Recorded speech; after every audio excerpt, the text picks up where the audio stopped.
Assalamualaikum warahmatullahi wabarakatuh.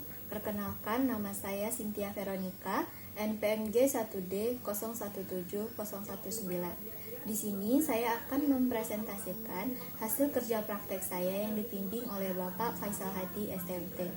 Saya melaksanakan kerja praktek di PT Krakatau Steel Persero Tbk dan mengangkat judul pengukuran suhu menggunakan sensor pirometer M2 pada daun coiler di hot strip yang 1 HSM1 PT Krakatau Steel Persero Tbk.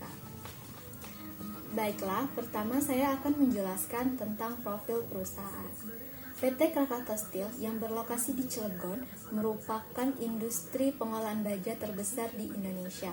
Pabrik ini merupakan permulaan proyek baja dari pemerintah yang berdiri pada bulan Mei 1962 yang mulanya dikenal dengan nama proyek baja Trikora.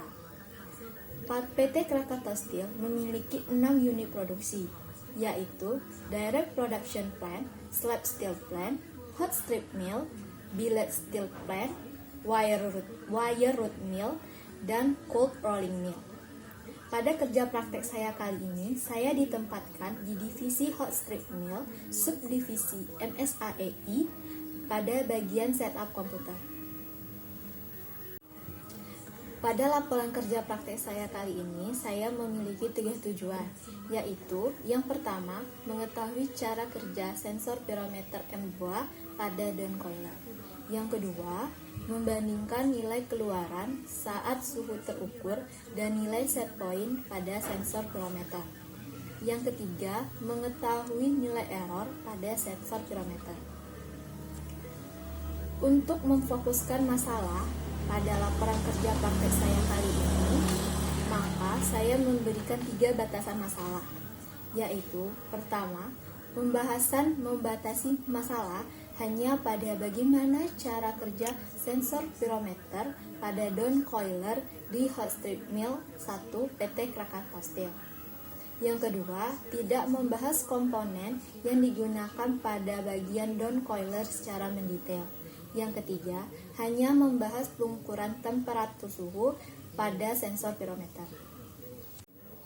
Jadi, sensor pirometer ini digolongkan sebagai alat ukur non-kontak atau pengukuran secara tidak langsung. Yang artinya, pengukuran suhu ini dilakukan dari jarak jauh tanpa kontak langsung dengan objek yang akan diukur.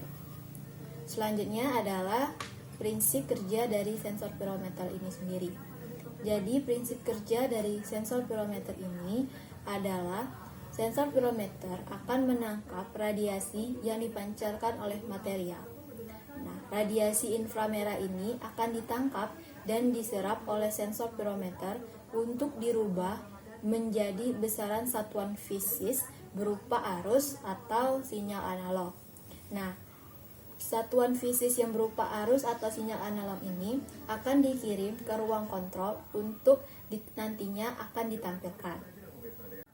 Selanjutnya adalah konstruksi dan spesifikasi dari sensor pirometer M2 ini.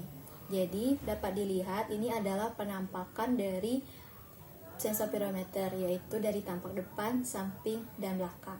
Pada bagian depan ini terdapat sebuah lensa atau kamera yang digunakan untuk menangkap radiasi dari material yang suhunya itu akan dibaca oleh sensor pirometer. Nah, sedangkan pada bagian belakang itu terdapat bagian untuk mengatur tingkat fokus lensa untuk menangkap radiasi material, dan terdapat pula electrical connection socket yang berfungsi untuk menyambungkan sensor pirometer ini. Selanjutnya, saya akan menjelaskan tentang proses pengukuran pada sensor pirometer M2 ini. Jadi, pada pengukuran pertama, yaitu bagian input, ini terdapat sensor pirometer, di mana sensor pirometer ini akan menangkap radiasi yang dipancarkan oleh material yang kemudian ini akan dilanjutkan kepada bagian proses, yaitu pada bagian PLC. Pada bagian proses ini terdapat beberapa bagian, Yang pertama adalah land basic. Jadi dari sensor pirometer ini, radiasi yang telah ditangkap ini akan dilanjutkan ke bagian land basic. Nah, pada bagian land basic ini nantinya akan menghasilkan analog input yang akan dikonversikan ke dalam arus dengan rentang 4 sampai 20 mA. Nah, dari bagian land basic ini nanti akan dilanjutkan ke bagian kenik. Nah, di mana besaran arus ini tadi akan dikonversi ke dalam bentuk tegangan. Setelah dikonversi dalam bentuk tegangan, maka akan dikirimkan kembali ke interface modul SU12 dan diproses di simatik TDC. Setelah pada bagian proses ini, outputannya adalah berupa HMI, di mana hasil pengukuran ini akan dimunculkan dalam bentuk derajat Celcius. Selanjutnya, dalam pengukuran itu pasti terdapat sebuah error. Nah, untuk menghitung error ini tersendiri tentunya digunakan suatu perhitungan rumus error. Nah, di sini saya menggunakan rumus error, yaitu error sama dengan nilai terukur dikurang nilai set point dibagi nilai terukur dikali dengan 100%. Nah, dapat dilihat pada tampilan slide, ini merupakan data yang telah saya ambil. Di sini saya mengambil sebanyak 15 data pengukuran dengan set point yang sama, yaitu 620 derajat Celcius. Selanjutnya dapat dilihat kembali, ini merupakan tabel hasil perhitungan dari perhitungan error tadi.